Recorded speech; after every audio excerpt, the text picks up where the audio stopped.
Ms. Angel, I'm seeking $15,000 to create a government personal services contractor business called Woodward and Harshberger, WAH.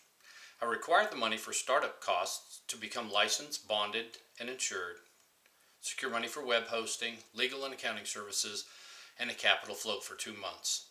I will pay the money back in 4 quarterly payments totaling $16,200.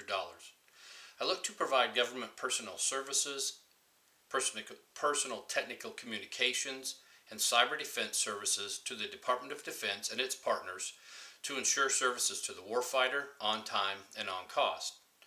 With a government personal services contract, we will supply qualified people to perform the government's mission side by side with our military counterparts.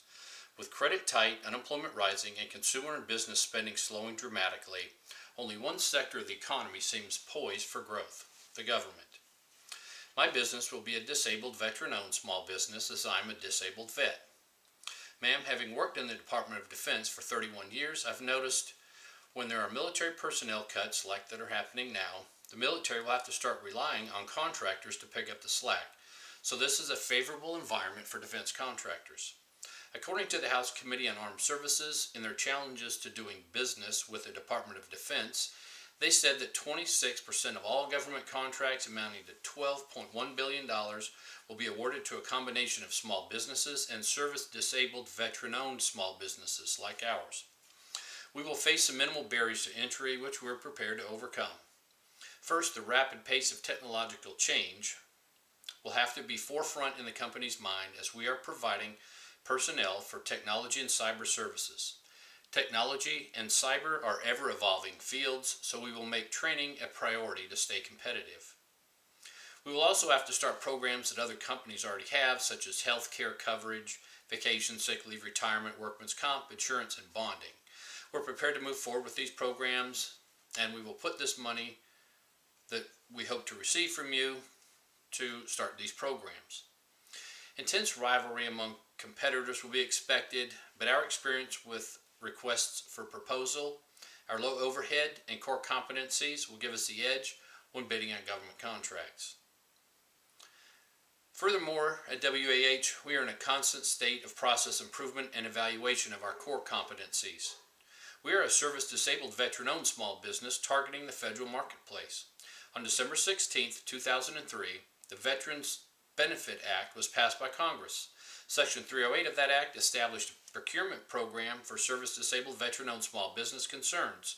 This procurement program provides that federal contracting officers may restrict competition to service-disabled veteran-owned small businesses and award a sole source or set-aside contract when certain criteria are met.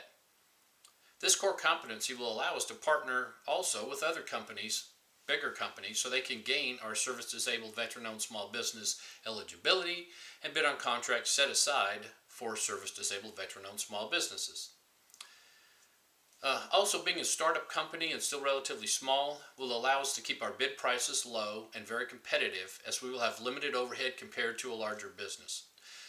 I'm aware, however, this competency will not last for very long, but we will exploit it until we are able to show we have successfully completed numerous government contracts and then work to keep our expenses as low as possible.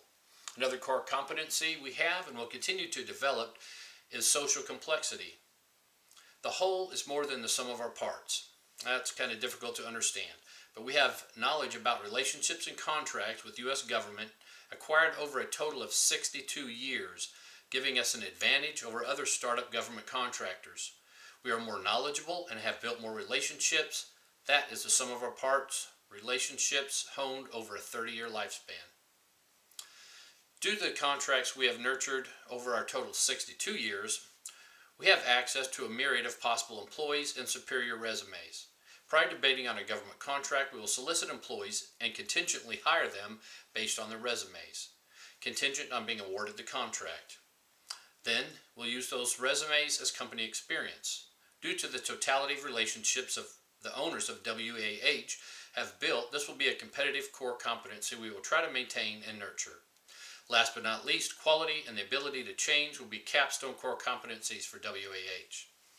There are many companies that strive for quality, but we will have process improvement programs in place to continually evaluate our quality practices and make changes as necessary.